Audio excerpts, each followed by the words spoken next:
Hey everyone!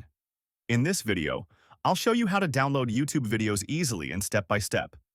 Sometimes you find a video you really like and want to watch it offline, but you're not sure how to download it. Don't worry, because in just a few simple steps, you'll learn exactly how to do it. First, open YouTube on your browser or mobile app. Now, click on any video you want to download. For example, I'm opening this one. At the bottom, right corner of the video, you'll see a download option.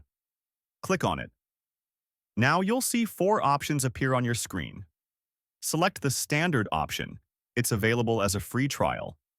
After that, simply click on Download again. And as you can see, the downloading process has started at the bottom left corner of the screen. And that's it.